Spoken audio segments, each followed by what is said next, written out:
Hi, this is Brett Crane, and this is for my EdTech class 533, YouTube and Education. This is Module 2, and the discussion that I'm speaking on for my vlog is pros and cons of YouTube and education.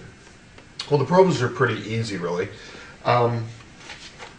The one is access to content, which is just the availability of having students that are able to access both video and video tutorials easily and effectively, either produced by the teacher themselves or other ones that the teacher can draw on as resources. And then the other thing, more importantly, I would say, is the aspect of using educational videos in the form for students to be more than just consumers, but to be creators of content.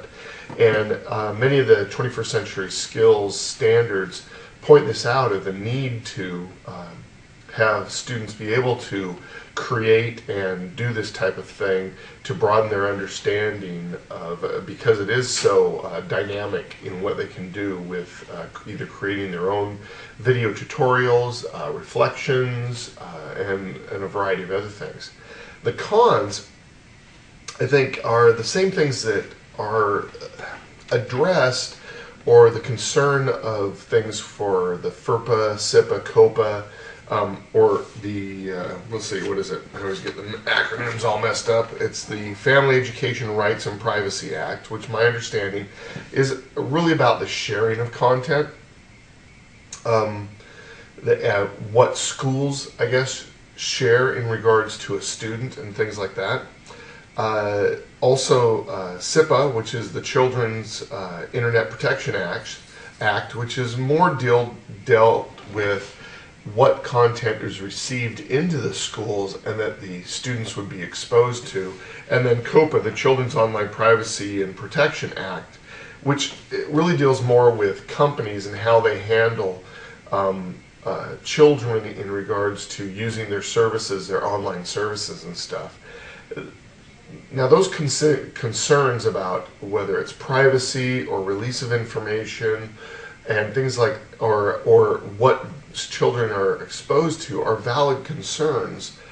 My cons, though, are I'm not sure how well these acts, these federal acts, address that. Because what happens is, it's kind of like in many cases for education, for copyright laws and such, that teachers will, for fear of doing something wrong, will err on completely the side of shutting something down. And that's what school districts do also. So for example, for YouTube, by the standard, is the kind of the benchmark for ease of use. So many applications use it for, and so many companies use it to just host their videos on. In a school district, what I've found is quite often YouTube is blocked because of various content, YouTube's inability to distinguish between that content, or the introduction of ads, or at the end of the videos where you have all these little placements for other videos that students can watch that link into videos that may not be appropriate, whether that's the EDU YouTube site or whatever. The problem being, since that gets blocked, of course students don't have access to that. And so you don't have that opportunity to utilize that information. And I understand the concern for that, but there needs to be a better partnership, I think, between education and companies like YouTube in making sure that there's some kind of safe way to handle that. Now, I've heard of with Bing, with Microsoft, they have a Bing for Education that is an interesting thing. I haven't got into all the details of that, and I'll look into that further.